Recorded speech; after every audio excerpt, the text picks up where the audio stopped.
Bonjour, bonjour. Aujourd'hui, je reçois Pamela Dumont, actrice et médiatrice artistique. Elle va nous raconter un cauchemar assez intense, celui d'une femme piégée dans une banlieue beaucoup trop parfaite. J'essaie de rentrer chez moi, je suis pas capable. Puis je demande aux gens comment rentrer chez moi, puis ce qu'ils m'expliquent, c'est que je ne rentrerai pas chez moi. Dans le rêve, tout ce que tu vis, les éléments, les actions, ce sont des actions émotionnelles. Tu sais, mettons une crise de larmes dans ton rêve. Waouh. Le rêve montre que tu serais dans une période en ce moment de bilan de tout ce que tu as fait.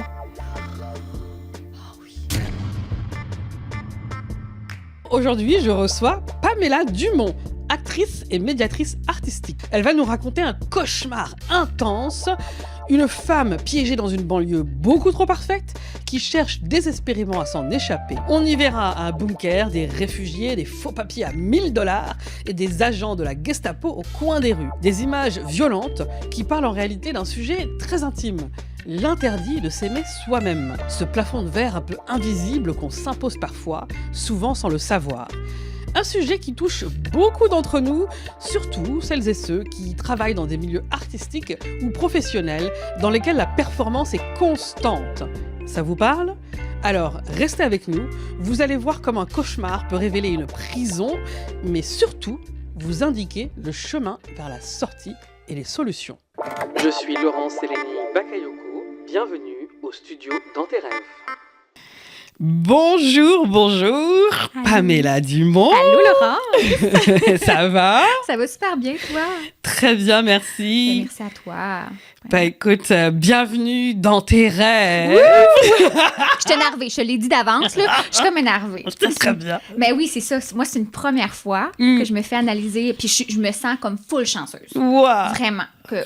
D'avoir reçu l'invitation puis de te rencontrer toi, une spécialiste des rêves. J'avais jamais rencontré quelqu'un qui fait ça. Bon, je te laisse parler maintenant. Non, tu peux parler. De toute façon, la première chose, c'est qu'on va t'écouter. OK, ouais. Donc, Pamela, t'es actrice et aussi médiatrice culturelle. Ouais.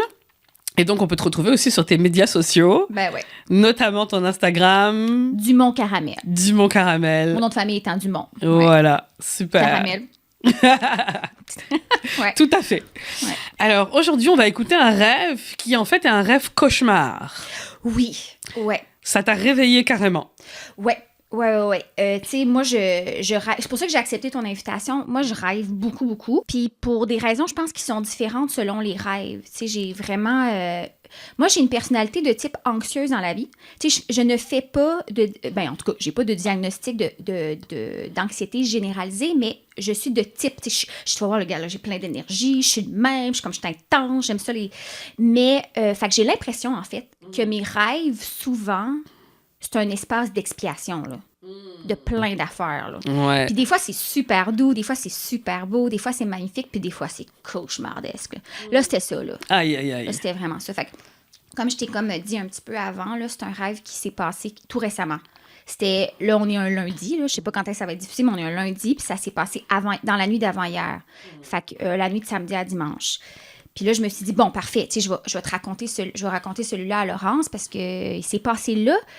Puis je l'ai dit à 2-3 personnes autour de moi, puis t'es comme, ouais, hein, tu sais, ça bouscule des trucs de ta vie actuelle, là. Fait que moi, j'ai peur de t'entendre, toi qui me connais pas. Oui, exactement. Ouais, et puis d'ailleurs, c'est moins ça. t'en dis, plus je vais pouvoir analyser le rêve en me Ok. basant uniquement sur le rêve. Ouais. Et j'aime bien faire ça justement parce que ça me permet de sortir des choses qui sont pas influencées par ma connaissance Ouais. de toi ou, tu sais, ou l'influence que ça peut avoir, mais vraiment sur le matériel du rêve. Ouais. Donc ça, j'adore.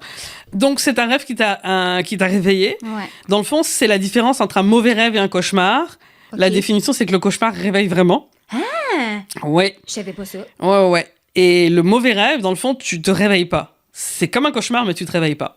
Fait qu'on fait plus souvent des mauvais rêves, sûrement. Exactement. OK. Ouais. Parce que le cauchemar, c'est comme ça veut dire qu'il y a une intensité, il y a une tempête, là, ça bouscule le corps. Exactement. Puis, tu ne peux pas, à l'état endormi, résoudre le rêve. Et l'angoisse est tellement forte que tu es obligé de te ouais. réveiller pour la résolution. OK. Oh mon Dieu. Hein. Ouais. Fait qu'il y a des types de personnalités qui doivent faire vraiment plus de cauchemars que d'autres. Alors oui, après, il y a les cauchemars C'est- récurrents, les terreurs nocturnes, tout ça, c'est Ouais. toute une aventure. Ah, ouais. Hein. Alors, si tu donnais un titre à ton rêve, ce Oh serait mon quoi? Et là là. il y a plusieurs mots-clés qui me viennent en tête. Fait que, j'aime beaucoup les mots. Fait que là, il faudrait que tu me laisses un 5 minutes. Mais vite de même, mettons que j'ai un champ lexical à faire. Ouais. Il y a le mot prison qui me vient. Ouais. Ça m'évoque, là, tu sais, l'étouffement, l'angoisse, mettons. Puis là, c'est difficile à dire parce que c'est pas ça le rêve, mais c'est juste que je me dis, oh mon Dieu, c'est comme un monde de même. Holocauste. Ça m'évoque... il y a quelque chose de l'ordre de... Il y avait de la détresse, là. Prison, détresse... Gestapo. Oh, wow! Ouais! C'est un gros rêve, là. Oui, un gros cauchemar. Oui, c'est un gros cauchemar, là. C'est un gros cauchemar, ouais. Exactement comme tu as dit, que je me suis réveillée parce que au moment où j'étais en détresse, puis je pleurais, puis de ce que je pense, là, de l'ordre de ce que j'ai vécu, je l'ai comme fini un peu après, tu sais, quand j'ai fermé les yeux, parce que j'ai réussi à me sortir, tu sais, dans la réalité, mais il y avait encore de l'angoisse, tu sais, il y avait encore la menace. Puis après ça, dans ma nuit, je me rappelle, je suis passée à d'autres choses, là, tu sais, un autre rêve, parce que là, je suis retombée dans un autre cycle, je me suis vraiment réveillée, puis je me suis rendormie. Mais c'est de pleurer. Moi, quand je me réveille dans les rêves, souvent, c'est que je suis trop en train de pleurer, là. Tu sais, mettons une crise de larmes dans ton rêve. Wow! Mais tu pleures dans le rêve et dans la vraie vie en même temps? Ou... Là, à ce moment-là, comme je te disais, mettons, j'étais pas sûre. J'ai demandé à mon amoureux le lendemain matin, j'ai dit, est-ce que je t'ai réveillée parce que je pleurais? Parce que j'ai confondu des choses avec... Tu sais, des fois, quand tu dis, c'est-tu vraiment arrivé, ça? C'est-tu juste dans mon rêve ou c'est arrivé dans la nuit? Ou c'est arrivé hier soir au souper? Là, j'étais plus sûre, mettons. Parce que ça m'avait trop pris sensoriellement parlant. Moi, c'est plus ça quand c'est intense. Mais ça m'est déjà arrivé des cauchemars, là, avec la définition que tu as donnée, que ça me réveille de pleurer, mais des gros cauchemars. Ça m'est déjà arrivé de pleurer en me réveillant. Wow! Ouais. Ceux-là, apparemment, non. En tout cas, j'ai pas réveillé l'amoureux. OK. Bon, très bien. Alors, est-ce que tu es prête pour nous partager ton rêve? Ah oui, prête, pas prête, je vais y aller. Exact. Vas-y, je t'encourage. OK. Ça commence, de ce que je me souviens... J'ai reçu une invitation d'une très bonne amie à moi qui existe, là. OK. Et ça, c'est dans la vraie vie ou dans le rêve directement? Dans le rêve. OK. Alors, est-ce que ton rêve, tu peux le raconter au présent? Par exemple, je reçois une invitation... OK. Je reçois une invitation de ma... Est-ce que je dis les noms ou pas? Des fois, ça pourrait être... Comme tu veux, mais c'est vrai que comme c'est public, peut-être que la personne ne veut pas. Je pense pas que ça va y déranger. OK. OK, je vais le dire. Après ça, je dirai pas des noms. D'accord. Donc, je reçois une invitation de ma bonne amie Marie-Pierre. Parce que là... Pas dans le rêve, mais éventuellement, c'est dans la vraie vie et dans le rêve, ça. On a un projet ensemble en septembre, on va monter en lecture son prochain texte fictif qu'elle a écrit de théâtre. Donc là, ça s'en vient. Et là, elle m'invite, elle dit « Hey Pamela, on va être capté, on va tourner une pré-lecture dans un théâtre. Fait que viens donc voir, tu vas nous entendre. On a déjà notre gang d'acteurs dans la vraie vie aussi. » Fait que là, c'était la même dans le rêve. Puis elle dit, viens voir ça dans tel théâtre que j'étais jamais allée. Puis ça va te donner un aperçu. Tu vas juste être spectatrice, tu n'as pas à travailler ce soir-là. Parce que moi, mon rôle, c'est la mise en... comme metteur en scène, mais ouais, mise en lecture. Fait que là, je fais, OK, parfait, je vais venir. En ne sachant pas trop à quoi m'attendre, parce que je fais partie du projet. Là, ça, je n'étais pas au courant. Je me rends au théâtre, puis je suis un peu fatiguée, j'espère qu'on me sollicitera pas, puis tout. Je m'assois dans un théâtre magnifique. Puis finalement, il y a la mise en lecture qui a lieu. C'est des gens que je reconnais sur scène, qui lisent la pièce. Ça se passe bien. Finalement, c'est pas télévisé, cet aspect-là. C'est juste comme une première lecture de texte, mais devant public. Je fais, OK, il y a ça. Puis là, la soirée s'est transformée. Ça s'est pas fini avec ça. Il y a eu plein d'autres numéros. Fait qu'après, je me rappelle qu'une connaissance qu'on a en commun, Noé Lira, qui est ma bonne amie, qui est comme une sœur, qui est une artiste, interprète, musicienne, actrice, ben là, elle a fait un numéro. Je suis habituée, là, je l'ai déjà vu souvent. Là, fait que je suis OK, wow, Noé a fait un numéro, c'est super. T'sais. Après, ça s'est enchaîné avec un numéro d'une gang de jeunes, comme un numéro, un peu comme secondaire en spectacle. Là. Des jeunes femmes qui ont fait un numéro. C'est pas si bon. T'sais, c'était comme un peu amateur. Je fais, wow, les jeunes, bravo, continuez à faire ça. Puis là, à la fin, ça s'est fini un peu en cul de poisson où leurs amis sont montés sur la scène avant qu'il ait fini. Puis j'étais genre, voyons, c'est pas professionnel. Je me rappelle avoir des petits irritants.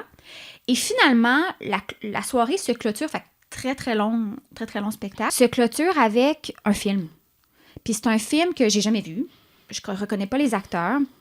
Puis c'est un film que, au fur et à mesure que ça avance, on en comprend que c'est l'histoire d'une jeune femme, je dirais dans la vingtaine, qui explore sa vie, son orientation sexuelle, puis découvre qu'elle est lesbienne. Fait que c'est comme un peu un récit initiatique. On la voit dater des femmes. C'est des amis. Puis là, elle se pose des questions. Là, ça, c'est le film. Puis là, je vais être, c'est bon le film. Fait que jusque-là, hey, ça va bien, il n'y a pas de cauchemar. Ouais, pour l'instant, c'est cool. Watch out. L'angoisse n'était pas encore là, mais bon. Fait que là, le film finit. Puis là, tu sais, moi, comme je te dis, j'étais spectatrice. Puis j'étais contente de juste être passive. Là, ça finit avec un film. C'était bon. C'était plus dans mes cordes, mettons, ce film-là, que je pense tous les autres numéros. Fait que là, je sors du théâtre. Puis en sortant, je me retrouve dans le hall. Puis c'est comme un beau hall, un peu à l'espagnol, magnifique, là, tu sais, de vieux cinéma transformé en théâtre. Et il y a 2 journalistes qui m'approchent. Un homme et une femme. La femme, beaucoup plus, comme je dirais, elle a l'air du scolaire, là. Puis un journaliste qui a l'air un peu sorti des années 70, en brun, sympathique, blond, aux yeux bleus. Et là, ils disent, est-ce qu'on pourrait vous poser des questions sur le film? Là, je fais, ben oui, parfait, il n'y a pas de souci, tu sais. Un peu comme les Vox Pop, là. La première question qu'il me pose, ça va être la seule, c'est qu'il me dit... pourriez-vous nous parler de comment vous avez reçu la thématique du film? Cette thématique étant le couple. Et là, moi, je suis comme, ça parle pas de couple, là. Genre, qu'est-ce qu'il attend, là, que je le valide, là? Fait que je me rappelle être très affirmée dans ma réponse, puis faire, ben pour moi, ça parle pas du tout de couple, là. Ça parle du cheminement d'une femme vers son indépendance puis son affirmation. Puis puis le gars, ce qui était fascinant, c'est qu'il venait de l'Association québécoise des lesbiennes. OK. Je sais pas pourquoi, c'est un homme. OK, très bien. C'est bon. Je me rappelle qu'en disant, mais pour moi, ça ne parle pas du tout du couple. Pour moi, ça parle d'indépendance et d'affirmation d'une femme qui se trouve là-dedans. Et là, ses yeux ont fait... Le sous-texte, c'était « a pas dit ça ». C'est comme si j'avais dit quelque chose que je n'étais pas supposée dire. Ça s'est fini là. Puis là, je suis sortie du théâtre. Et puis, je me ramasse dans... C'est comme si je me rappelais pas par où j'étais arrivée dans ce théâtre-là. Et je me retrouve dans une espèce de banlieue rangée. Tu sais, la typique banlieue, là. Les pelouses coupées, là. Les petits bungalows. Puis, il y a des gens qui marchent un peu de manière militaire. Et là, cette section-là de mon rêve est floue. Tout ce que je me rappelle, c'est que j'essaie de me rentrer chez moi. J'essaie de rentrer chez moi, je suis pas capable. Puis là, je me dis, mais voyons. Puis là, je demande aux gens comment rentrer chez moi. Puis ce qui m'explique, c'est que je ne rentrerai pas chez moi. Et aux gens, quels gens tu demandes? Les gens dans la rue, les gens qui sont là, qui sont très low profile, très discrets, très silencieux, très rangés, très... Il y a quelque chose de militaire, là. Militaire, pas juste dans les maisons. Dans la société, pas le fun. Faussement beau. Ouais. Faussement cute familial. Je te le dis, puis je suis hey boy. Puis là, je me dis, ben là, Criff, je vais me faire sortir moi-même de là, tu sais.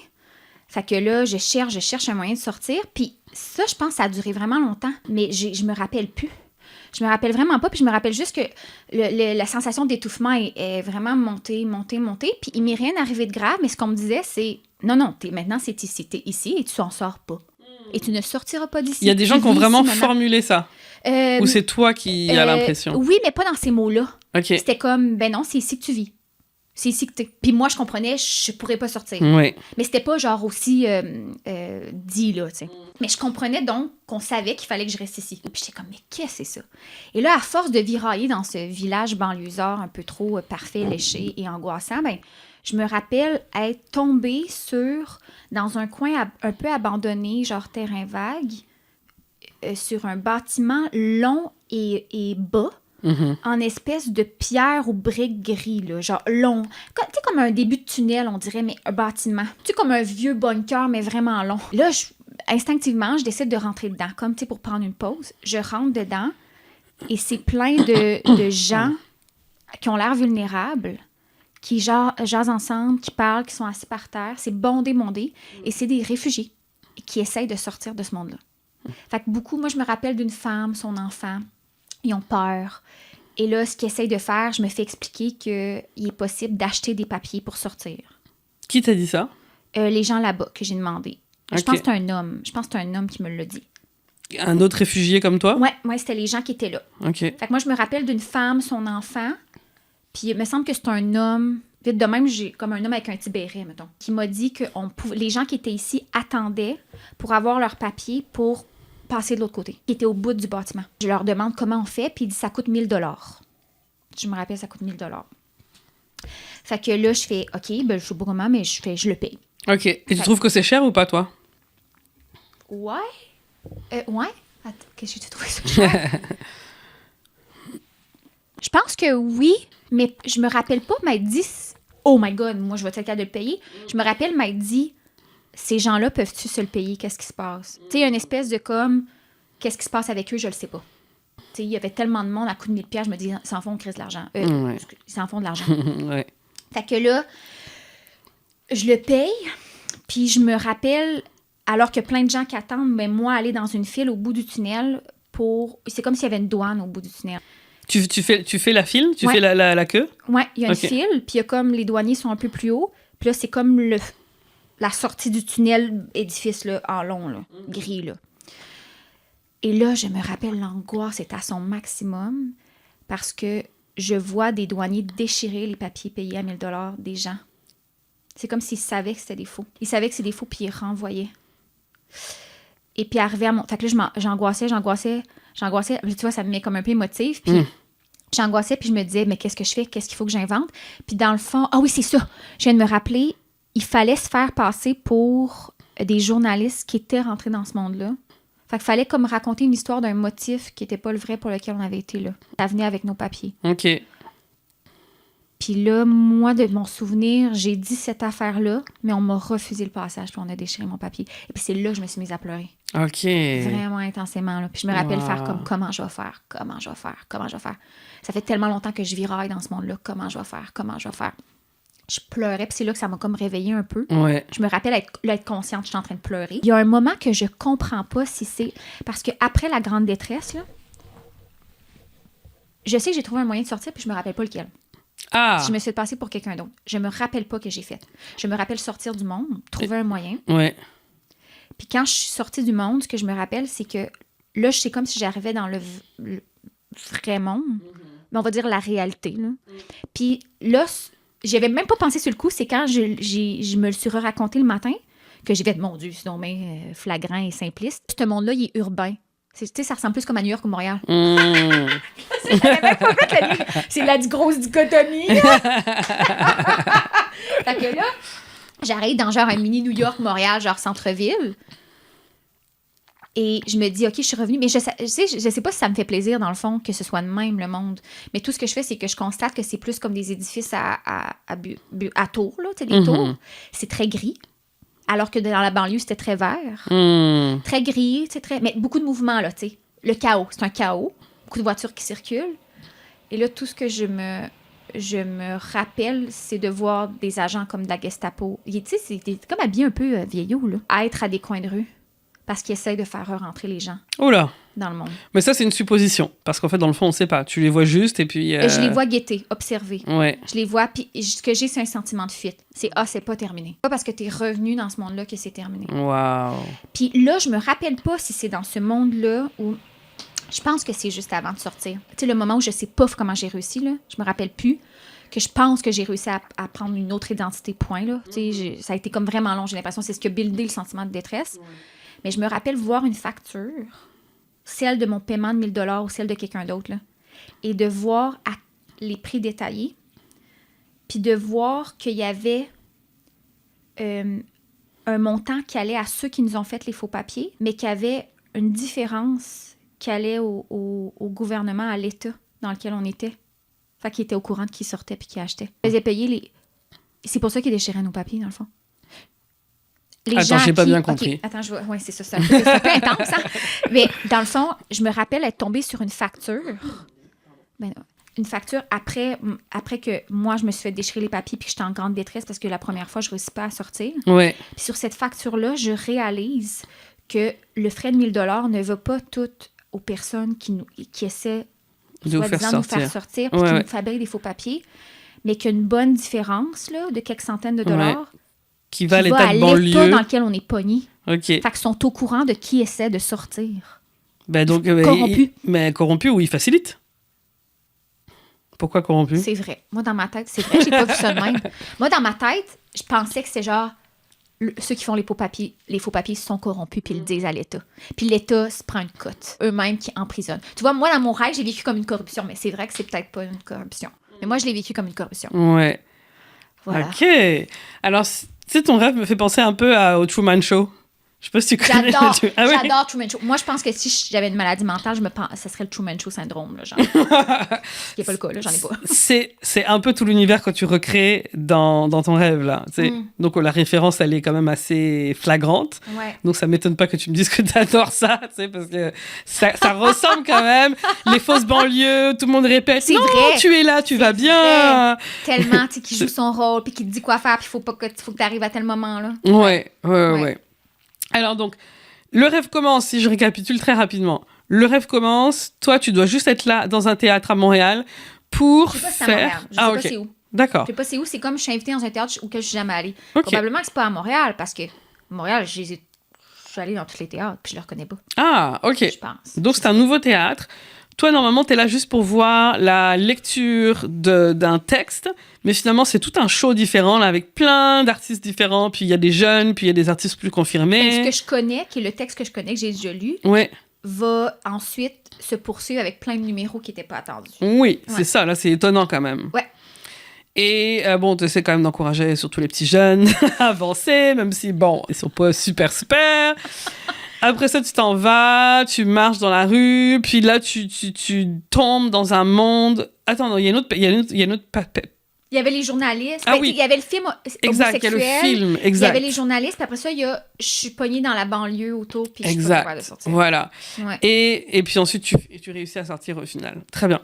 Alors, en fait, dans les rêves, déjà, quand on change de lieu, souvent, c'est dû à une émotion. OK. Donc, par exemple, là, on voit que l'émotion était très forte. C'est quand tu es dans la pièce de théâtre, excuse-moi, le cinéma, Ouais. puis que le journaliste te pose une question. Oui. Et Oui. qu'à ce moment-là, tu dis quelque chose où tu as l'impression que c'est pas ce que tu dois dire, Oui. qu'il n'attendait pas ça. Oui. Et là, tout de suite, tu te retrouves emprisonné. Oui, c'est vrai. Et comme par hasard, dans ce monde-là, pour sortir, il faut être journaliste. Donc on se demande si en fait le gars n'était pas quelqu'un de ce monde-là qui lui-même était sorti et qui s'autorisait pas tout à fait à dire des vérités parce qu'il ressentait encore la prison psychique de l'ancien monde. Wow. En tout cas, dans ce rêve, la quête principale, c'est évidemment la quête de liberté. Ouais. On voit un rêve où d'un côté, on a une vie qui est complètement en banlieue standardisée, Ouais. que tu n'aimes pas du tout, là, qui est représentée de manière très, très négative et angoissante. Le modèle typique. Et dans ton rêve, l'angoisse première, c'est quand le journaliste dit l'histoire du couple. Oui. C'est comme si c'était ça l'angoisse première.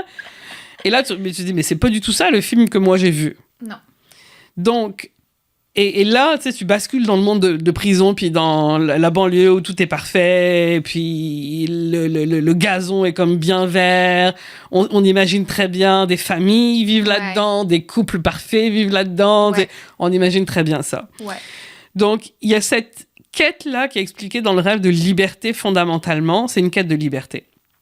Dans le rêve, tout ce que tu vis, les éléments, les différentes étapes, les actions, ce sont des actions émotionnelles. OK.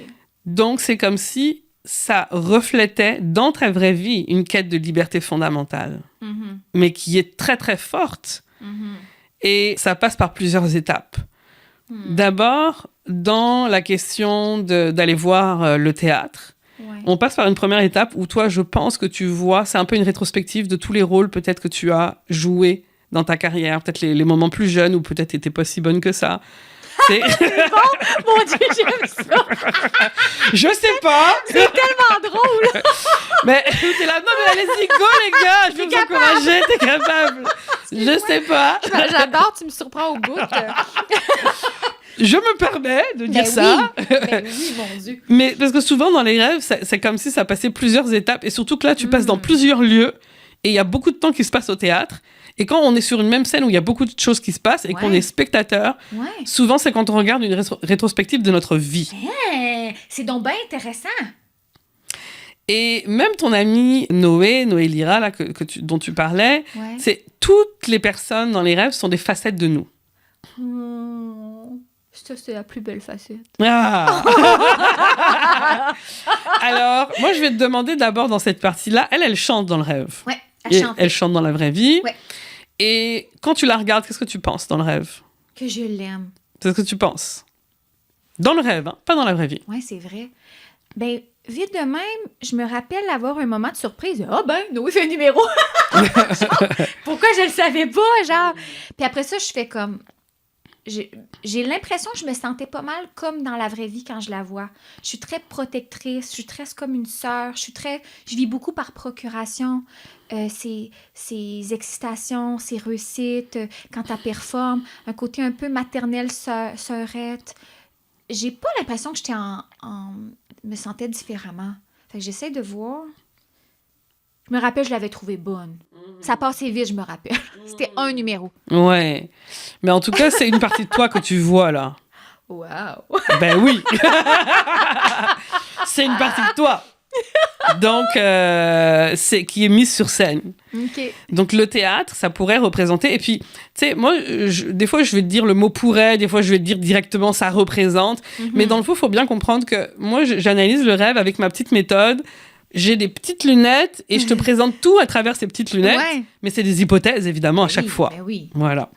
Et donc, j'applique, on a une méthode d'analyse comme en plusieurs niveaux. Il y a 8 niveaux différents, puis j'applique vraiment de manière systématique les différents niveaux.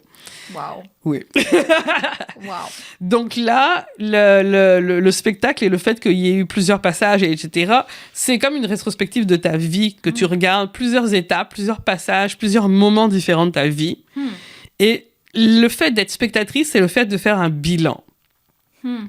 Donc, si on fait le pas avec la réalité, Ouais. dans ce rêve et dans cette quête de liberté Ouais. dans la réalité, le rêve montre que tu serais dans une période en ce moment de bilan de tout ce que tu as fait. Vraiment. C'est Ouais. vraiment ça pour vrai. Je sais pas pourquoi, on dirait que je rapproche le micro, mais j'ai... T'es mieux d'entendre que oui. Comme si c'était la tierce personne, mais en même temps, oui. Mais j'aime ça que tu dis ça. Je l'avais pas du tout imaginé que ce soit ça potentiellement. Et oui, je suis dans une période de bilan de ma vie absolument à 100 000 à l'heure. Même genre dernièrement, comme ma belle-mère, ma mère, avec les questionnements qu'on se pose très fondamentaux, mais sérieux, concrets, là, genre de ce qu'on va faire, de ce qu'on est en train de faire. Ils disent, mais c'est quoi la suite? C'est quoi le plan? Qu'est-ce que tu vas faire? Puis je suis comme, ben, c'est une transition. Fait qu'il y a vraiment une étape bilan, là. Ouais. Ça fait du sens. Alors ça, c'est la première étape. Puis c'est comme si toute ta partie non consciente t'aide à faire ce bilan aussi. OK. Parce que dans le rêve, c'est à la fois ce que tu vis dans la vraie vie, mais c'est aussi un peu une aide émotionnelle, parce que ça prend beaucoup d'émotions de faire ce genre de choses. Ben oui. Et donc, tu vois toutes les différentes étapes, tous les différents potentiels aussi. Le rêve valide aussi beaucoup, beaucoup de potentiels. Donc, ce que tu projettes sur Noé, c'est ce que tu es vraiment. Dans le rêve, tu aurais pu être toi-même sur scène. Le fait que tu mettes une autre personne, ça te montre une autre facette que tu n'acceptes pas à 100% de toi. Si ça avait été moi, ça aurait été plus dans l'acceptation, la Ouais, symbiose. exact. Là, c'est que c'était toutes d'autres personnes. Ouais. C'est-à-dire que dans le fond, tu l'acceptes parce que tu projettes cette image dans ton rêve. Ouais. Juste, il n'y a pas la compréhension à 100% que ce que je vois, ce que je projette sur la personne, qu'elle est bonne, etc., c'est complètement, mais vraiment complètement intégré en moi. Et ça, c'est important de le voir. Mais oui, mon Dieu. C'est super psychanalytique. Mais c'est clair, tu sais, ça fait du sens, parce que quand on admire des gens, qu'on fait wow, qu'on aime des gens, qu'on reconnaît des qualités, ben, je veux dire, c'est beaucoup plus difficile comme travail à faire avec soi-même, là. C'est vraiment beaucoup plus difficile de reconnaître ces zones de beauté, de qualité chez soi. C'est beaucoup plus facile de le reconnaître chez les autres. Ben moi, en tout cas, je trouve, là. Je trouve... Ouais. Ouais. Et est-ce que tu arrives à voir chez toi, puisqu'on voit cette question des petits jeunes qui sont pas super, et puis la prestation de Noé qui est comme au top, est-ce que tu arrives à voir aussi la marge de progrès? Parce que c'est comme si, tu sais, il y a cette phase qui est montrée, comme s'il n'y avait pas justement une pleine intégration de tous les progrès que tu as fait et de la reconnaissance de ces progrès-là. Juste, tu t'encourages en tant que, je suis jeune, débutante, puis genre, je suis comme sympa avec moi, mais... C'est difficile à dire parce que, mettons, parce que je me rappelle du numéro des jeunes, c'était bien cute, mais c'était assumé amateur. Tu sais, c'était clair. Là, genre. Ouais. Puis, encore là, bon, c'était des jeunes filles. Moi, j'en vois souvent, je vais dans les écoles, puis je leur fais faire des exercices, puis là, ils font de quoi, ça à simple. Puis il faut que tu les encourages, puis c'est pas nécessairement... C'est normal, c'est des jeunes, là. Bien C'est sûr. pas un niveau professionnel. Fait que j'avais l'impression de me sentir plus là-dedans. Puis ce qui m'a marqué, c'est qu'à la fin, des amis étaient venus les voir, mais c'était pas la fin, il n'y avait pas terminé. Puis ça comme, tu sais, là, la première chose qu'on apprend à des gens qui font un numéro de la scène, c'est comme, assume ta fin. Exact. Fais ta fin. Fais-le jusqu'au bout. Genre, bon, décroche pas 3 secondes. Ah, merci, c'est pas bon. Merci beaucoup. Tu fais non, vas-y jusqu'au bout. T'sais. Prends un temps, respire, laisse les gens applaudir. Et là, avant que ça finisse, il y a comme des filles. C'est con, hein, des filles, genre, habillées. Tu sais, OK, je pense que dans la vie, là, je vieillis, là, puis j'ai peur par moment d'être. Tu sais, les maudites Karen, là. Tu sais, qu'on haït, là. Mais j'ai peur, des fois. Tu sais, quand j'ai les petits gels, quand je fais, hey, il a pas le droit de faire ça. Ça, c'est un moment Karen, ça, là, genre, j'ai peur. Je pense que c'est une de mes plus grandes peurs, genre, d'être humain. Je pense que, fondamentalement, je suis pas de même, là. Genre, je suis vraiment comme les injustices m'écœurent, là. Mais, dans mon rêve, je me rappelle, genre, la fille en mini short. Puis je m'en fous, elle porte ses shorts, c'est parfait, là. Mais là, elle monte sa scène avant le fin du numéro avec son sel. Puis là, on va aller voir. C'est tellement cliché, mon affaire. Je sens dans l'audience, le monde est irrité. Il fait, ben voyons, qu'ils montent sa scène pour aller voir leurs amis, puis ils vont directement dans les coulisses. Je me rappelle faire comme, voyons, ça se fait pas. Puis là, je me dis, je sais plus qui juger. C'est moi qu'il faut que je juge ma réaction ou je suis en train de juger des petits jeux. Je me rappelle même plus de leur numéro. Je me rappelle juste de ça. Puis moi, éveillée, je suis genre, Pamela, fais pas ta Karen. Ouais. Ouais. Bon, mais alors là, est-ce que toi, t'assumes pleinement tout ce que tu fais sur scène et dans ton parcours? Dans mon parcours et sur scène, ben... Je pense que oui, mais tu sais, quand tu dis c'est peut-être comme un bilan, je me pose quand même beaucoup de questions. Moi, le jeu, là, c'est vraiment un premier amour. Là. Le jeu, c'est un grand et premier amour. Et un grand amour, pas juste un premier. Puis moi, dans la vie, je suis encore avec mon premier amour, mon vrai, là. Fait que tu sais, je suis vraiment quelqu'un de fidèle, là. OK. Je dis ça. Qu'est-ce que ça veut dire? Ben, je veux dire, tu sais, je suis donc bien prétentieux. Ce que je veux dire, c'est que je suis pas très dans le changement. Tu sais, je suis comme, il y a quelque chose que j'aime, je l'aime longtemps, je pense. Mais dans les derniers temps, je me pose beaucoup de questions sur mes valeurs, la superficialité de tout ça. On va en parler de ça, là. Ouais, tu sais, du milieu. Puis en même temps, je l'aime. Tu sais, on dirait que c'est très yo-yo. Tu sais, comme là, avant hier, j'ai eu une expérience de tournage, puis mon Dieu, que c'était humain. Les gens étaient humains. Puis j'avais l'impression, si j'étais croyante, que le bon Dieu avait mis ça sur ma route. Il y avait rien à reprocher. Il y avait rien à redire. C'était une bulle de bonheur, de gentillesse, de bienveillance. Puis pourtant, c'était du commercial, là, tu sais. C'était pas genre une répète de théâtre, là. Puis la fois d'avant, je trouvais que c'était pas de même. Mais tu sais, c'est comme... C'est d'une inconstance, dans le fond. T'es jamais avec les mêmes gens, les mêmes équipes, les mêmes projets. Pas les mêmes gens, pas les mêmes valeurs, pas les mêmes lignes conductrices.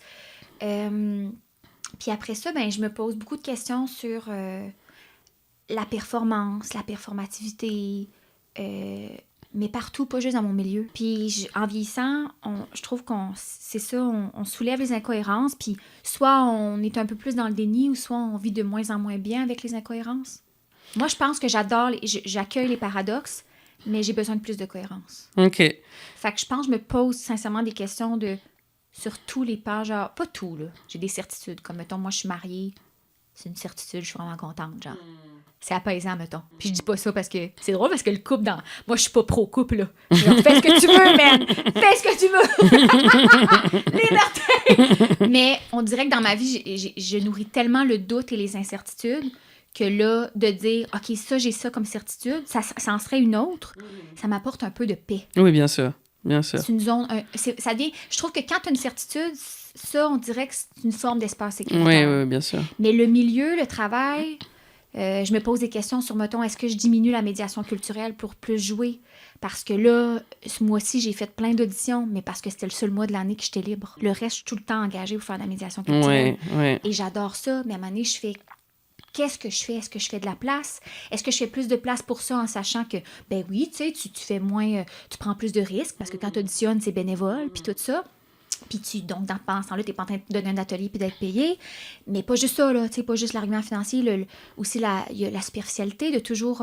c'est très spiralé qu'auditionner, là, c'est très... On parlait d'estime de soi, ça peut en donner beaucoup. Ça peut... en fait, je dirais, c'est en vieillissant, ce qui est toxique dans le milieu, c'est pas tant les gens puis tout ça, c'est surtout le manque d'emprise sur ta vie. Tu sais, dans la vie, il faut que tu trouves sur quoi tu as de l'emprise. Puis c'est un milieu que t'en as pas, là. Oui, tout à T'en fait. as sur ta création, mais Ouais. t'en as pas sur... C'est rien, que de là, je veux l'incertitude. dire, Ouais. t'es au service, t'es au bas de la chaîne de comme prenez-moi. Tu sais, les autres sont dans le décisionnel. T'es pas dans... La seule décision que t'as, c'est comme de prendre ce qu'on te demande puis de l'adapter, mais il faut que ça ressemble, puis il faut que tu sois. Bref, le cadre est petit. Fait que, ouais. Mais tu sais, dans le rêve, dans le fond, là, il y a beaucoup de questions que tu te poses, mais dans le rêve, la question fondamentale, c'est justement cette quête de liberté. Et c'est ça que le rêve t'invite à faire.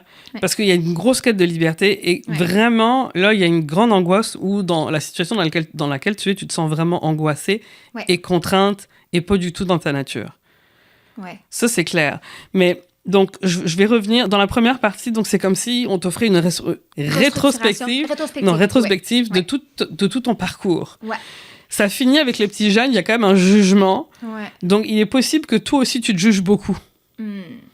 Et ça, bon, disons que si le rêve te montre là, c'est que peut-être que tu pourrais t'en passer. Tu sais, surtout dans cette période de bilan. L'objectif, c'est de regarder ce qui te plaît vraiment, pas de juger. Tu m'as utilisé des mots comme la superficialité, des choses comme ça. Dans le fond, c'est pas ça la question fondamentale. C'est qu'est-ce que t'aimes. C'est vraiment ça la question fondamentale.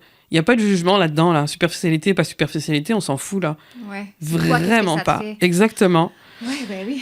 Et la deuxième étape de ce rêve, c'est cette vision donc, du film, le visionnage du film. Ouais. Là aussi, tu restes dans un rôle, entre guillemets, passif, où tu es en train de regarder ce qui se passe. Donc, il y a vraiment un gros... Alors, tu as utilisé sur la scène, tu as utilisé la métaphore du théâtre, là, la métaphore de la projection.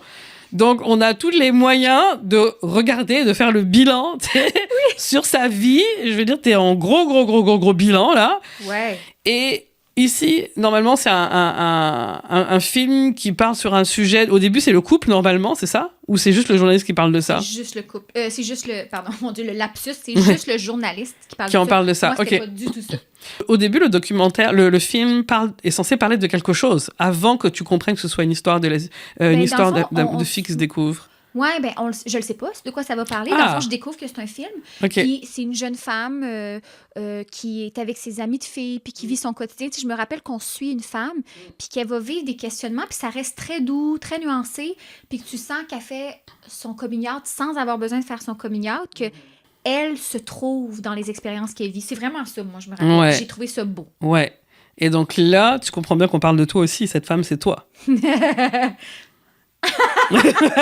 Mais c'est fascinant que tu dises ça parce que, mettons, moi, je dirais pas qui, mais quelqu'un de très, très, très proche de moi, dans mon quotidien, a fait son coming out l'an dernier. Et j'ai été la première personne à qui elle l'a dit de la proximité, on va dire. Là, puis je pense c'est parce qu'elle savait que ce serait très bien accueilli. Puis c'est sûr que je l'accompagne, pas là-dedans, mais vraiment dans les bouleversements que ça crée dans sa vie. Fait que c'est sûr que c'est très présent dans la tête. Ouais. Puis après ça, je l'accompagne d'une manière où t'es là, mais t'es en périphérie. T'es là, mais c'est pas ta vie. Mais t'es là. Tu soutiens. Ouais. Fait que c'est sûr que moi, j'étais là, ouais, OK. Là. Mais la métaphore des femmes qui aiment les femmes, tu sais ce que c'est, la métaphore? Non. Ben, une femme qui aime une femme, c'est une femme qui apprend à s'aimer soi-même. Oh, c'est beau. OK, je vais pleurer. C'est beau. Émotionnellement parlant, métaphoriquement parlant, le symbole, c'est ça. Tous les rêves d'homosexualité, c'est les rêves où on apprend à s'aimer soi-même, nous-mêmes. OK, je vais me souhaiter de faire juste des rêves homosexuels pour la prochaine année. Ben oui. Oh my God! J'ai hâte de dire ça à la personne. Parce qu'elle sait pas. Pour moi, mais je veux dire pour elle aussi. Ouais. Donc, dans les rêves, encore une fois, tu sais, c'est le symbole des choses qui est représenté, la métaphore. Puis l'objectif, encore une fois, c'est qu'elle, elle trouve sa vie, son équilibre dans le documentaire en s'aimant elle-même. Ouais, vraiment. Et ça, c'est l'invitation du rêve. Et là, le journaliste arrive. On est encore sur le 3e volet d'une enquête, d'une recherche, d'un bilan. C'est vraiment très présent dans ce rêve. C'est vraiment très, très, très, très lourd. C'est très, très lourd. Disons que si on n'avait pas compris la première fois ni la deuxième fois, au cas où, Mais tant que tu comprennes. on met un journaliste. Puis d'ailleurs, pour sortir du monde, il faut aussi un journaliste. Tu sais, il faut aussi être journaliste. T'es comme, ok, d'accord, on comprend qu'on doit enquêter, on comprend qu'on doit faire un bilan, tu sais, on comprend qu'il y a quelque chose à regarder. Tu sais.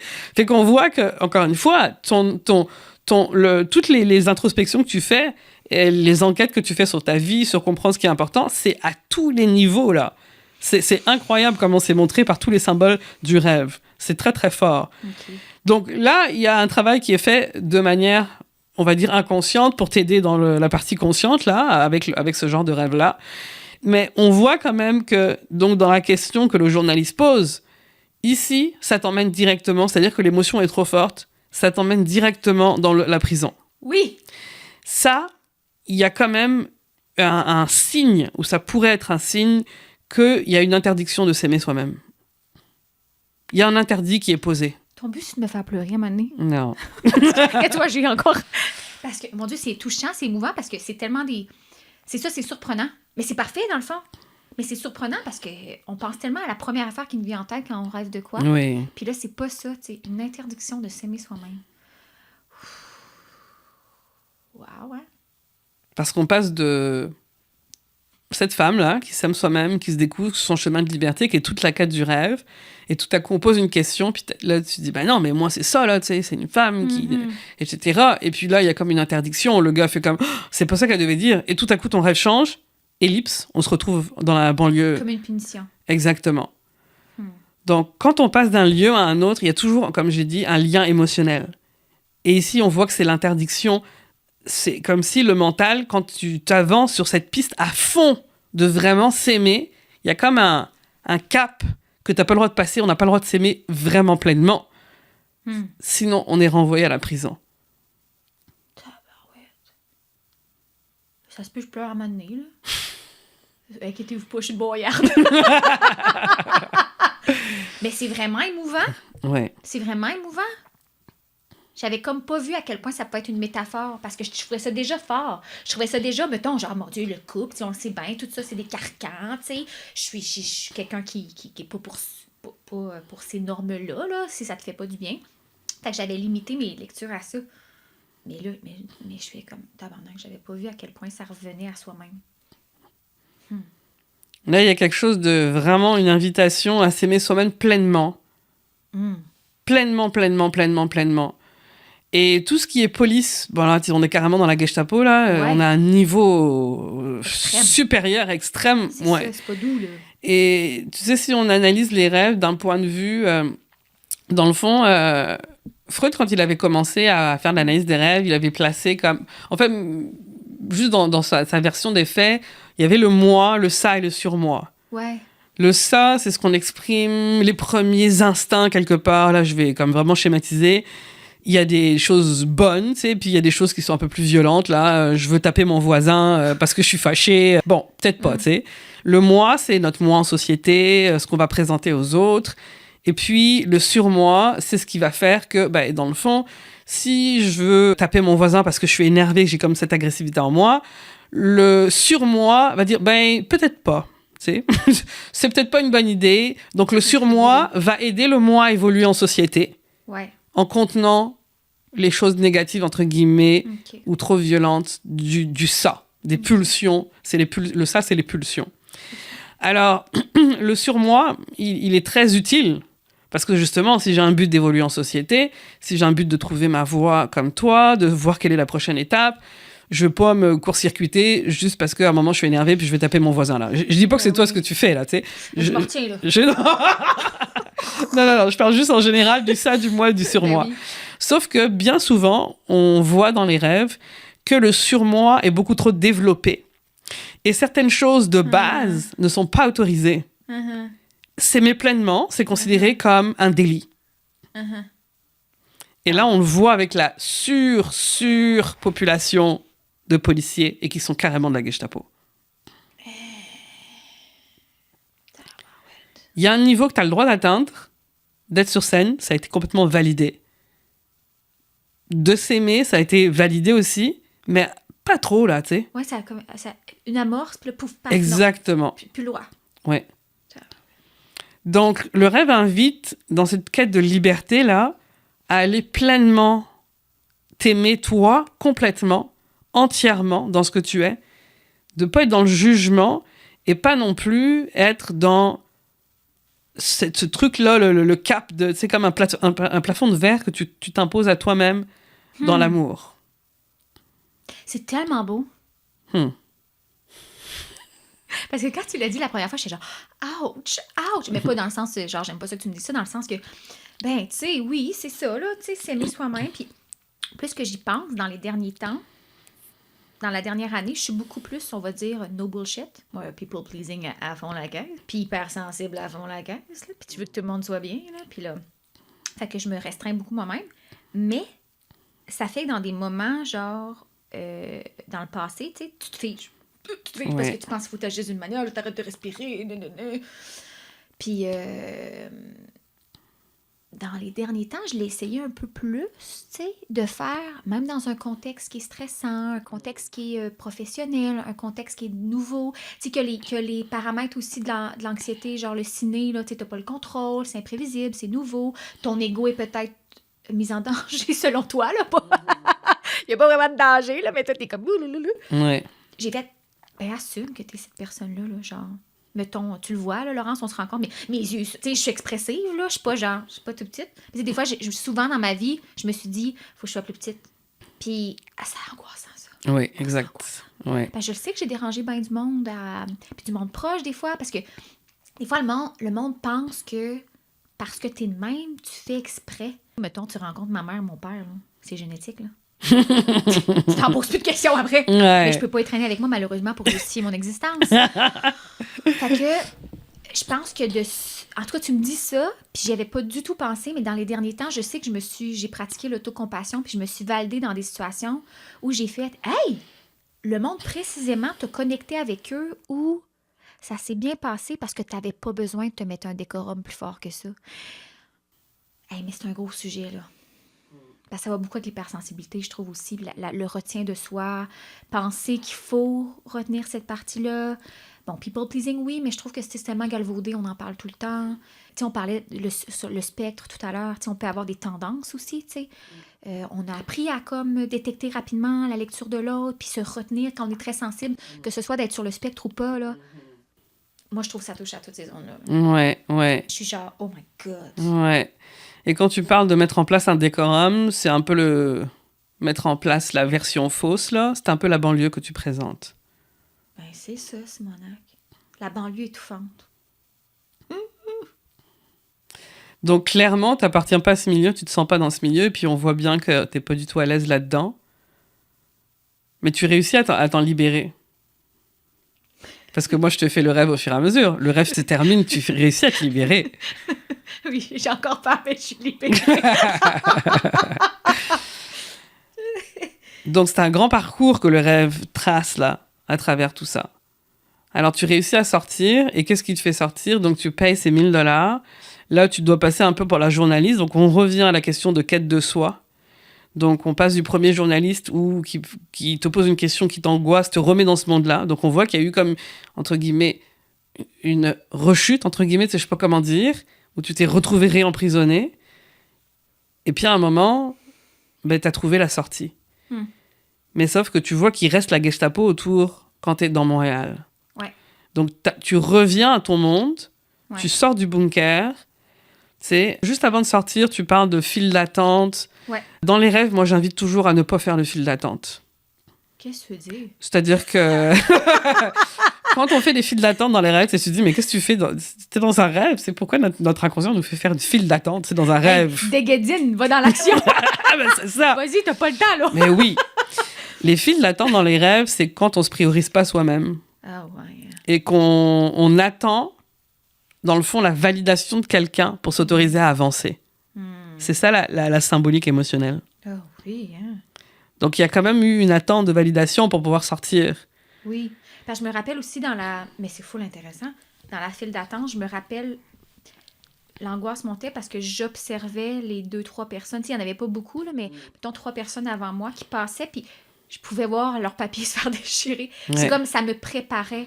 L'anxieuse voyait ce qui allait arriver. Ouais. Et les faux papiers, c'est tout ce qui est fausse identité. Donc, je pense qu'il y a un moment dans ton parcours où tu as cru que pour sortir de ça ou pour faire ta trace, il fallait justement adopter une fausse, quelque part, identité et personnalité. Être d'une telle manière, alors que c'est pas ça. Exactement, c'est pas ça du tout. Ouais. La personne qui va t'aider à sortir, c'est un homme avec un béret. Le béret, c'est le cliché, parce qu'on est toujours dans les clichés dans les rêves. C'est le cliché d'une personne française. Je roule les yeux, je sais pas pourquoi. Gros préjugé, hein, les Français. Oh! Connais-tu une personne française qui t'aurait aidé dans ce parcours d'amour de soi?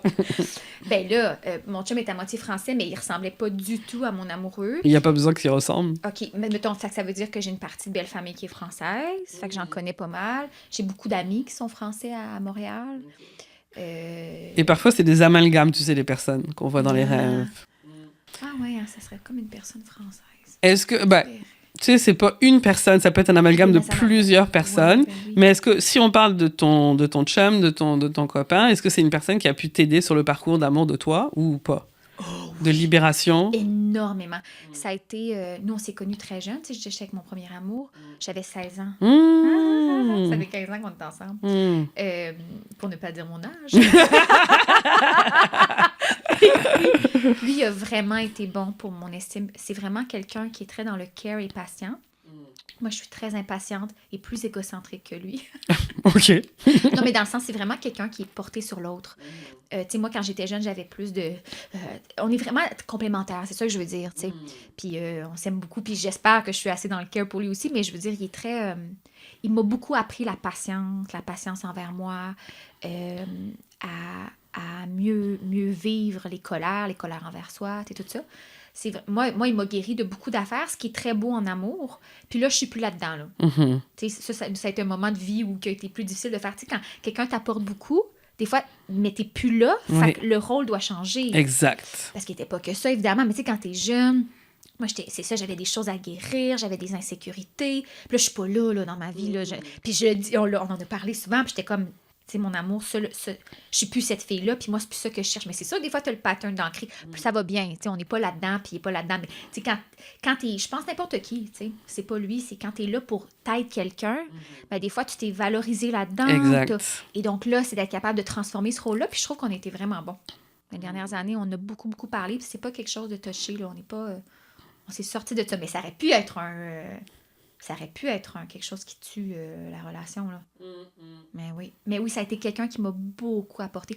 Beaucoup apporté dans mon amour de soi, mettons, dans mon amour de soi qui a passé, c'est fou parce que tu parlais d'homosexualité, mais du féminisme, mon amour des femmes. Donc, sans que ce soit une homosexualité sexuelle, orientation, vraiment dans mon amour des femmes, les femmes desquelles je me suis entourée. Lui, il y a un côté, je dis tout le temps, ce que je préfère de ta masculinité, c'est ta non-masculinité. J'adore son côté féminin dans sa personnalité. Il est vraiment dans le souci de l'autre, le soin. Fait que ça, j'aime beaucoup, beaucoup, beaucoup. Moi, je trouve ça super sexy chez un gars. Comme chez une fille, là, mais je veux dire... Ouais. Je trouve ça franchement sexy. Fait qu'il m'a... À mon corps, il a été très bienveillant, mon amour de mon corps. Fait que je pense que moi, j'ai une tendance, dans le stress, à survivre contre moi. Puis lui, il a été très accueillant. Ouais. OK. Ouais. Donc, il y a une petite reconnaissance quand même à travers cet homme avec le cliché du béret là, qui est exprimé. Ben ouais. Qui est le passeur, là, à un moment donné. Ça, c'est drôle. Qui aide d'autres personnes visiblement aussi. En tout cas... J'aide d'autres personnes, c'est vrai, t'as raison. Il y a ça qui est représenté. Puis évidemment, ça peut être, comme j'ai dit, un amalgame de plusieurs personnalités, mais ce rôle-là est marqué. Et en tout cas, t'as réussi à sortir. Oui. OK. Donc ça, c'est très bien. C'est que le rêve vraiment fait tout un parcours. Tout un parcours. Maintenant, une fois que t'es sorti, il y a d'abord l'importance de comprendre que, ça y est, t'as réussi à sortir. Ouais. Donc, toutes les peurs, elles n'ont plus lieu d'être.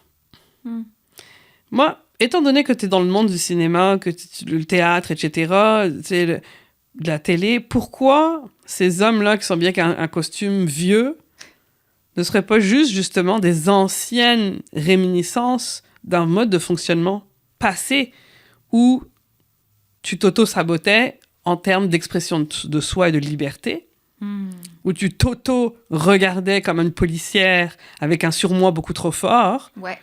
Parce qu'ils sont pas du tout... Tu sais, leurs costumes sont complètement datés. Ouais, c'était des vieux costumes comme dans les films, là. Ouais. Donc, soit c'est des acteurs, concrètement parlant, il faut réactualiser ta vision. Ouais. Et juste dire, ben non, c'est des acteurs. Et tu leur redonnes le rôle, ben c'est des acteurs. C'est vraiment intéressant ce que tu dis parce que j'ai tenu une discussion, pas là-dessus, mais qui me fait penser vraiment à ça. D'ailleurs, avec mon amoureux, où je lui ai dit, mettons, là, j'avais un tournage qui s'est comme correct passé, puis l'autre super bien passé. Tu sais, je t'ai dit, c'était full humain. Bon, dans le même mois, là, ce mois-ci. Ben, j'ai essayé de faire une introspection après le tournage que je faisais. Tu sais, c'était pas... J'ai fait ma job, tu sais, mais j'ai pas... Puis je me disais, une des affaires... Tu sais, moi, je fais beaucoup plus de théâtre, là. Fait que là, quand je suis rouillée ou si je fais de la caméra, je me suis rendu compte que ce que je trouvais déstabilisant, malaisant, c'est encore beaucoup des hommes, là, sur un plateau. T'as des femmes, mais t'as beaucoup d'hommes. Oui. Et là, tout d'un coup, tu deviens la femme qui sourit, qui doit juste sourire, des fois qui fait juste ça. Et c'est 40 hommes qui te regardent. Oui. Et ça, j'ai mis le doigt, j'avais jamais mis le doigt spécifiquement dessus. J'avais dit, tu sais, les gens qui te regardent, c'est comme ton public. Mais je fais, wow. C'est un public masculin qui te regarde dans toute ton expression de soi, entre les prises, dans ta vulnérabilité, quand tu te concentres, et qui doit jouer des fois quelque chose de super faux, que tu t'es pas attaché, tu défends rien. Tu sais, tu défends pas tu dois défendre quelque chose, mais tu défends pas quelque chose, tu fais, je suis contente de le défendre, tu sais. Une gang d'hommes qui te regardent. Et là, j'étais en train de lire Boys Club de Martine Delvaux, tu sais, après. Puis je lis le passage qui dit que les femmes n'ont pas droit à flâner. C'est les hommes, hein? Tu sais, les Italiens qui se mettent sur une terrasse, puis les Français, puis là, ils regardent les femmes, les ravis, comme on les appelle. Puis les femmes, si on flâne, on est une femme disponible, on est une femme de la rue. Une femme se rend toujours quelque part. Une femme est en train de faire une action. Lisez, c'est dans Boys Club, j'en mets ton référence. C'est pas moi qui ai inventé ça, là. Martine Delvaux parle de ça, puis je me dis, hein? Et j'ai fait l'exercice dans les fois d'après. Dans le dernier mois, j'ai beaucoup flâné. Et le regard est pas pareil. Oh là là. Donc, marcher beaucoup plus lentement, sans écouter quoi que ce soit, sans avoir de cellulaire à la main, sans aller rejoindre quelqu'un, aller sur un banc de parc, s'asseoir, regarder les gens, mais gentiment, là, pas passif-agressif, là. Karen sort de ses Non, tu sais, genre vraiment, je relaxe. J'essaie de relaxer parce que le regard des hommes est là. Et ce que je me rends compte, je ne sais pas si tu l'as déjà fait, Laurence, mais les hommes nous regardent beaucoup. Et moi, j'ai toujours senti que si je les regarde et je maintiens le regard, c'est tout le temps pas la même affaire. On dirait que c'est une invitation. Tu sais, si je tiens un regard d'un homme inconnu, c'est comme si je l'invitais. Je dis, ben non, tabarnache, tu me regardes, j'ai le droit de te regarder, tu sais. Puis il n'y a peut-être pas d'intention. Fait que dans le dernier mois, ça m'a fait beaucoup de bien de juste simplement flâner, me donner le droit à la flânerie. Oui. Mais j'ai vu des regards de femmes très surprises que je ne sois pas en train de lire sur mon cellulaire, comme je l'interprète, là, évidemment, mais comme genre, puis elle fait rien. Elle fait rien, puis elle a l'air d'être en sécurité. Elle est pas mal, elle n'est pas en train de pleurer. Ouais. Puis c'est quelque chose qui m'a fait du bien parce que je pensais à, mais est-ce que je suis capable d'accueillir le regard de ces hommes inconnus sur moi sans être tout de suite dans une zone d'inconfort? Mais c'est pas facile parce qu'on le fuit d'habitude. Donc, si on le fuit, c'est qu'il y a un inconfort. Fait que ça fait partie de mes réflexions. Ouais. Et la fois d'après, mettons le tournage, que ça s'est super bien passé, récent, j'ai vraiment eu l'impression que c'était tous des hommes que j'ai humanisés, qui m'ont humanisé. Il y avait des femmes aussi. C'était vraiment une famille. Puis il y avait beaucoup de monde, là. J'ai trouvé tout le monde humain, ultra compétent, ce qui est important. Zéro comportement déplacé. Tout le monde chaleureux. Magnifique. J'ai fait, wow, OK, j'aime tout le monde qu'il y a ici. J'aime la vibe. Il n'y a rien que je trouve qui me met inconfortable. Et ça m'a donc redonné confiance au regard des hommes. Ouais. Qu'avant, moi, par moments, ça faisait « Oh, je suis pas bien. Il faut que je me vulnérabilise, mais j'en ai pas envie devant autant de regards indisposants. » C'est fou, en tout cas. Ça m'a fait penser à ça, ce que tu m'as dit. Oui. De toute façon, c'est clairement l'émotion de ce que tu vis, de ce que tu partages comme témoignage de vie, se retrouve dans ton rêve, là, tu sais, de tous les hommes qui te regardent de la Gestapo, là, dans le fond. Ouais. C'est pas un regard bienveillant que tu sens sur toi. Non, c'est ça, ouais. Mais je reviens à l'image qui est présentée dans le rêve. Dans le rêve, il n'y a pas d'agressivité. Non, je me rappelle pas d'agressivité, mis à part dans l'état de « tu dois rester là ». Ben, en fait, on dit pas, on dit juste « tu vis ici ». Oui, mais comme personne dit tu dois. Demande la sortie, mais c'est comme un peu dans la façon de détourner, là. Oui. En tout cas, moi, peut-être, je sens que c'était comme... Le côté militaire, je trouve agressif. Oui. Ouais. Ben, il y avait des militaires quand même. Tu sais, les gens sont habillés en Gestapo. Ouais. Mais tu sais, dans le rêve, il y a quelque chose qui est très, très important. C'est de faire la différence entre ce que j'appelle une émotion et un état émotionnel. OK. Une émotion, c'est par exemple, dans le fond, je sais pas moi, tu te cognes, puis bah là, je fais une version physique là, d'une émotion. Tu te cognes, puis t'as mal. C'est normal. Tu t'es cogné, puis t'as mal. Ouais. Donc ça, c'est... Mais là, on va dire ça dans le terme émotionnel.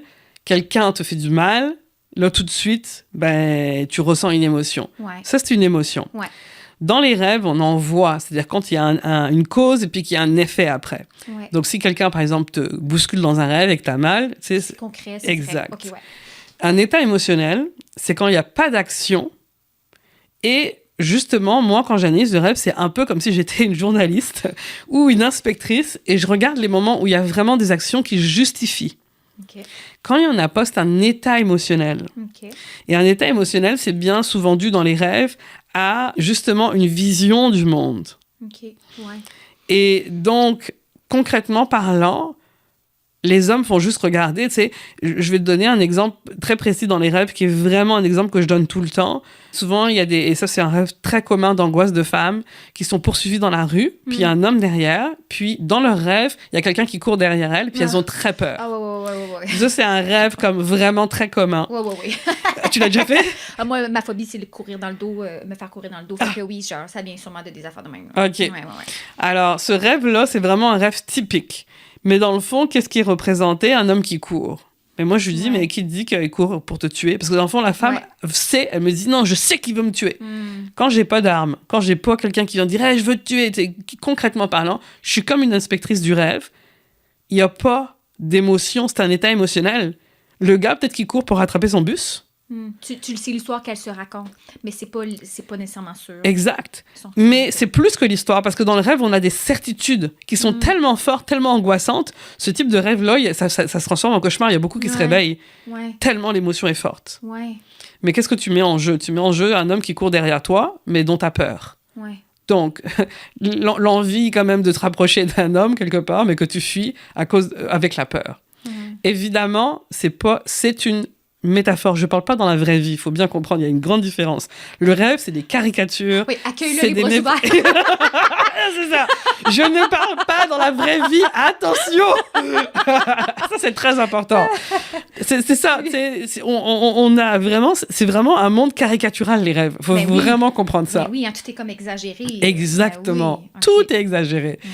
Et donc, voilà. Donc, la personne va mettre ça en scène. Et donc, c'est pour ça que je t'invite à voir ces hommes-là dans ton rêve. Je parle pas dans la vraie vie, dans ton rêve, de manière différente. Et moi, je pense que ça va avoir un impact dans la vraie vie. Mais puisque tu es dans le monde où on se déguise très souvent, pourquoi ce serait pas des gens qui sont déguisés? Pourquoi c'est pas des gens qui tournent un film d'époque? Qui seraient là? Des Truman actors. Exact. Voilà. En fait, l'objectif, c'est comme de désacraliser, parce qu'il y a comme s'il y a une peur qui est là. C'est comme si je suis libre, mais dans le fond, j'ai encore... Donc moi, c'est pour ça que je dis c'est un état émotionnel, c'est le surmoi qui joue là. Le surmoi est encore là, il veut pas me laisser complètement. Oui, je suis libre complètement, t'es remonté à la surface. Mais c'est un peu gris quand même. On se sent pas dans un environnement super agréable, même si t'es libre de tous tes mouvements. Alors, la prochaine étape du rêve, si tu refais ce rêve ou si tu repenses cet rêve, c'est d'imaginer ce rêve en disant, soit je m'en vais leur parler, qu'est-ce que tu regardes? Pourquoi tu me regardes? Carrément, je vais, dans le rêve, demander. Puis là, je vais avoir la réponse. Je suis en train de tourner un film. Où je te regarde, ah ben non, parce que tu me rappelles quelqu'un que j'ai vu à la télé, puis je suis désolée si c'était trop insistant, quelque chose. Juste briser cette angoisse qui, dans le rêve, n'est pas justifiée par quelque chose de tangible. Mais mettons, Laurence, quand tu dis ça, là, comment tu fais ça? Changer le cours de ton rêve. Mettons, comment je fais si je rêve, puis là, je vois un agent de la Gestapo, puis je panique un peu? Comment je fais pour me faire aller si je suis pas un peu éveillée? Oui, alors il y a plusieurs choses. D'abord, tu peux te faire un entraînement au rêve lucide. Ça, c'est un entraînement sur plusieurs semaines. Puis là, tu apprends à contrôler tes rêves. En fait, tu apprends d'abord à reconnaître que tu es dans un état de rêve, etc., etc. Ça, c'est très long. C'est pas très long, mais ça dure plusieurs semaines, pour être plus précise. Moi, je le fais, par exemple, en état d'hypnose. Oui, j'adore l'hypnose. Donc, bon, voilà. Tu reprends ton rêve. Les images, et ça, c'est ce que je dis à tout le monde, les images du rêve, il faut savoir que c'est des images très personnelles et intimes. C'est pas un livre de développement personnel, c'est pas quelque chose qui va dire tu dois faire ça. C'est des images qui ont été créées à toi, pour toi, par toi, pour toi, parce qu'elles ont une signification pour toi. Et moi, je touche que à ma vision. Je t'ai dit, mes petites lunettes, et j'interprète selon mon modèle. Mais c'est encore plus fort pour toi parce que c'est toi qui l'as créé. Ben oui. Et donc, ces images-là, si toi, en étant réveillé, tu vas continuer cette histoire, ça va faire une résolution. Il y a espoir. Exact. Et là, ça va avoir un impact aussi dans ta vie. Tu sais. Dans les gens qui font des rêves lucides, il y a des recherches maintenant qui montrent que les rêves lucides permettent d'avoir des grands changements dans la vie. Tu sais. Des gens qui sont en stress post-traumatique, qui sortaient de guerre, ont fait des entraînements en rêve lucide, ils ont changé la fin de leur rêve, justement, leur cauchemar. Oui. Ça a changé leur vie, complètement. Wow. Concrètement et complètement. Ah, mais j'ai une question pour toi. Oui. Toi qui fais aussi de l'hypnose, parce que c'est des états différents, mais qui sont très proches, tu sais, parce que l'un est plus éveillé, c'est une transe qui est plus lucide, que tu es conscient. Le rêve, on est souvent plus prisonnier du narratif, mais tant qu'on on s'entraîne pas. Mais on le sait que c'est de la reprogrammation neurolinguistique. Tu sais, ils utilisent ça en PNL, l'hypnose, des outils de l'hypnose. Quel lien tu fais justement entre la pratique des rêves puis de l'hypnose, puis c'est justement que tu peux aller résoudre des étapes de vie plus facilement dans un état que tu as plus le contrôle? Ouais. Dans le fond, moi, c'est vraiment ma pratique personnelle. Ouais. Je reprends mes rêves, je fais de l'auto-hypnose sur moi, Ouais. et les rêves qui finissent en cauchemar ou qui finissent mal, ou les rêves qui n'aboutissent pas, des fois c'est juste ça n'aboutit pas, je transforme le scénario à la fin. Wow! Tout simplement. J'en fais de l'hypnose, puis l'auto-hypnose, là, ça fait longtemps que je n'ai pas fait de l'auto-hypnose. Fait que c'est fou. C'est un muscle, hein? C'est comme la méditation, c'est un muscle. Ouais. Mais j'avais pas pensé à ça. Ouais. Ça a vraiment... Tu sais, puis des fois, t'as même pas besoin de savoir la signification du rêve. C'est juste le rêve, c'est terminé. Exact, et tu verras qu'il y aura un changement dans ta vie. Ouais. Puis moi, il y a un exemple que je donne toujours qui m'a vraiment beaucoup marqué. C'est un homme qui faisait un rêve récurrent, très, très, très angoissant, d'un homme qui tapait à sa fenêtre. Okay. Pendant la nuit, puis c'était vraiment horrible ce rêve-là, ça l'angoissait, mais à quelque chose d'énorme. Et cet homme-là, il s'avère que dans la vraie vie, il travaillait, et puis il avait pas de... Dès qu'il parlait au travail, il n'arrivait pas à s'assumer, il n'arrivait pas à parler en réunion, alors que c'est un homme brillant, vraiment, mais c'est juste qu'il n'arrivait pas. Et à la suite de ce rêve-là, il y a eu un entraînement au rêve lucide. Puis un jour, à force de s'entraîner, dans le rêve, il a pu se lever. Il s'est levé, puis il a commencé « Hey, casse-toi !» Blablabla. Il s'est réveillé, il s'est comme rebellé contre la personne. La personne est partie en courant. Le lendemain matin, le gars a pu parler en réunion. OK, attends, je vais aller tout de suite m'entraîner. Donc, je peux te dire que ça a un impact. Après, lui, il savait pas que c'était lié à ça. C'est ça. Et parce qu'il n'a pas eu son interprétation personnelle. Il a juste... Okay. Il l'a eu après. Après, on a vu pourquoi. Wow, le gars à la fenêtre, c'était mon double. La conscience, on a parlé, il avait un surmoi, on expliquait, on a parlé beaucoup de tout ça là, avec lui. Il y avait toute une explication. Donc, tu n'as même pas besoin de savoir de quoi le rêve parle. Tu peux regarder, tu sais, mais tu n'as pas besoin de savoir de quoi le rêve parle. Juste aller modifier, puis ça aura un impact positif, parce que tu ne veux pas cette issue-là non plus. Ressentir ça. Oh my God. Donc, toi, dans ton rêve, c'est pour ça que je demande toujours qu'est-ce que tu ferais dans ton rêve, tu sais, pour sortir de cet état émotionnel, donc il n'est pas une émotion. Comment tu reprendrais le rêve, toi, à la fin, là, tu sais? Ben, c'est sûr que tu m'as donné une idée que je trouve intéressante. C'est parce que dans la vie, c'est quelque chose que je me dis des fois de faire plus souvent aussi. C'est d'aller voir l'agent au lieu de le fuir. Alors, dans la vraie vie. Moi, je recommande pas forcément dans la vie. Je veux pas que les gens aient des problèmes. Dans la vie, on ne sait pas. Mais en tout cas, dans les rêves. Ouais, mais dans le rêve, le potentiel acteur Truman, vu que tu m'as donné... Je la trouve bonne, l'idée, dans le rêve. J'irais lui parler parce que même si, mettons, finalement, on va dire dans le pire des cas, c'est un méchant. Ben, moi, j'aurais désamorcé quelque chose juste à l'humaniser, à lui dire, mettons, comme dans les boutiques, là, la première chose qu'il faut que tu dises, c'est bonjour, ça va bien, juste parce que ça t'humanise, puis que ça enlève, ça désamorce quelque chose. Fait que même si la personne a une intention de voler, bon, je pousse loin la parenthèse, mais mettons, juste aller m'humaniser moi-même et l'humaniser lui en lui posant une question. Dans le meilleur des cas, j'apprends que c'est un acteur, comme tu dis, ou j'apprends que c'est pas moi qui poursuis, ou j'apprends quelque chose, au moins. Oui. Puis dans le pire des cas, c'est un méchant, mais j'en fais... Mais attends, excuse-moi, parce que dans le fond, quand on fait je sais que le rêve, c'est un monde fantasque, mais quand on fait la révision, concrètement parlant, dans les rues de Montréal, tu vois un gars habillé comme ça. Même s'il dit, ouais, je suis de la Gestapo et je suis un méchant et puis je suis là pour t'arrêter. Ouais. Mais trace ta route, mon gars, là. Qu'est-ce que tu racontes? Qu'est-ce que tu fais dans ton Ouais, petit c'est ça. costume ridicule là, de Ouais. Gestapo? Approche pas, je vais te donner un coup de pied à un tibia. Mais c'est ça! On n'est pas en 1945, là? 39-45, Ouais, dans la c'est vraie terminé. vie, ouais. Là, je pensais pas à la vraie vie. Là. Mais l'image du rêve, dans le fond, faut la ramener à la vraie vie, celle qu'on Oui. corrige. Oui, ben, je pense que, mettons, qu'on ramène ça à... Je te parlais des hommes qui regardent, Mhm. tu sais, que tu veux pas. Mais Je c'est-à-dire pense que l'image en elle-même, Ouais. tu la ramènes dans la vraie vie. C'est un Ok, gars tu qui est la- habillé en Gestapo dans la vraie vie, il y a un problème, là, tu sais, tu dois pas être là. Ouais. Fait que même s'il te dit, je suis un méchant, puis blablabla, tu dis, mais, tu sais, on est en 2025 aujourd'hui, là. Ouais. Ça m'appartient pas. Moi, je travaille beaucoup là-dessus. Plus rapport. De faire genre ça m'appartient pas. Tu sais, on a beaucoup peur, les femmes, je trouve, de plein Ouais. d'affaires. Puis c'est normal parce qu'on a des réels risques. Ouais. C'est pas des stress relatifs. Ça peut être des stress, mais il y a beaucoup de stress absolu au sens qu'il y a un réel danger. Mais je trouve que ça aide d'avoir la force de juste faire la part des choses, de ce qui nous appartient et ce qui nous appartient pas, puis se faire confiance à plein d'autres affaires comme la communauté, les autres personnes qui sont là, notre capacité à s'affirmer, à dire passe ton chemin, comme tu as dit. Je pense que de ça là-dedans, c'est juste parce que ce que je trouve plate, c'est notre besoin de vigilance, parce qu'on serait, des fois, on s'en veut après ça de ne pas avoir eu la répartie. La répartie qu'on aurait eue, qu'on a dans notre rêve la fois d'après. Ouais. On va t'avoir Ouais, facile, celle-là, là. moi, je peux te dire que si tu l'as dans ton rêve, tu vas la développer dans la vraie vie.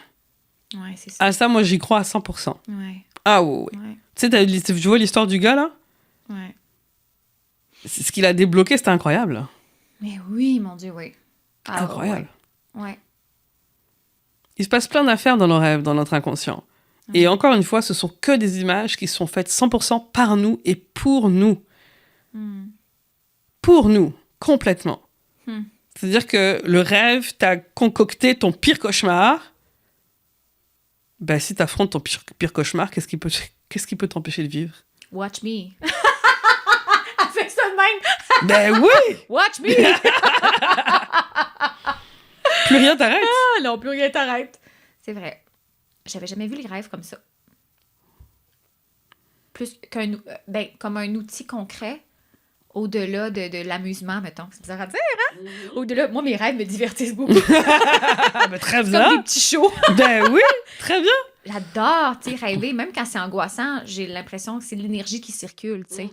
Je trouve que c'est des histoires. Moi, j'adore les histoires, tu sais. Fait que ça fonctionne au bout de la nuit aussi. Mais j'avais jamais vu ça comme un outil pour le réel. Ouais, C'est toi qui me l'apporte, cette vision-là. cool. Ouais. Ben voilà. Merci, Pamela. Hey, t'es extraordinaire, Laurence, mon Dieu. Je m'attendais vraiment pas à ça. Mais pour vrai, je m'attendais vraiment pas à... en fait, je pense pas que je m'attendais à rien, dans le sens... Rien. Je savais pas à quoi m'attendre. Puis là, je suis genre, mon Dieu, je pensais même pas que ça parlait de ça, mon rêve. Vraiment intéressant. Vraiment. Ben, je suis contente. Merci, t'es généreuse. Mon Dieu, faut inviter les gens. Toi, tu fais des services de lecture. Oui. Parce que quand tu parlais de cet homme-là, Mhm. donc c'est un homme qui est venu, qui a réservé un peu comme tu peux réserver ta séance d'hypnose, réserver ton massage, les gens réservent avec toi. Mhm. OK, fait que là, réservé. Avec Laurence, là, quelle caméra je regarde? C'est là. C'est vrai, t'es super pertinente. Merci. Ben, le balado va Merci faire beaucoup. découvrir ça, pas besoin de le dire. Merci infiniment, Pamela, Merci pour à toi, ton vraiment. partage et puis ta générosité aussi, parce que c'est un rêve qui était très angoissant. Ouais. Donc, tu nous as offert ça comme un beau cadeau. Mais merci à toi de l'avoir accueilli, parce que je veux dire, après ça, toi, faut tu sortir de ton corps, là. Mais merci, vraiment. Je pense que ça va me travailler dans le bon sens dans les prochains jours, prochains temps. Je vais méditer tout ce que tu m'as dit, ouais. Je pense que là, vraiment, la dernière image du rêve, c'est que tu es libre. Ouais. Et il n'y a plus besoin d'imaginer. Tu as réussi à faire ton parcours. Tu as fait une revue de tout. J'ai sorti. Ouais, c'est ça. Ouais. Ça s'est passé. Ouais. Ouais. Je suis sortie. Tu as réussi, là. Ton parcours, il est fait. Il est fait. Fait que si je vois un Gestapo man dans la rue, je vais juste lui dire « Qu'est-ce que tu fais? Passe ton chemin! » Ouais. Ou t'es-tu sur le prochain tournage sur lequel je vais être, ou la super, prochaine on pièce de jase. théâtre. Exactement. Ça se trouve, t'es la Génial. directrice de cette pièce de C'est moi qui le théâtre-là. dirige, finalement. Je vais dire. J'adore. Hey, merci à toi. Merci, Tellement. Pamela!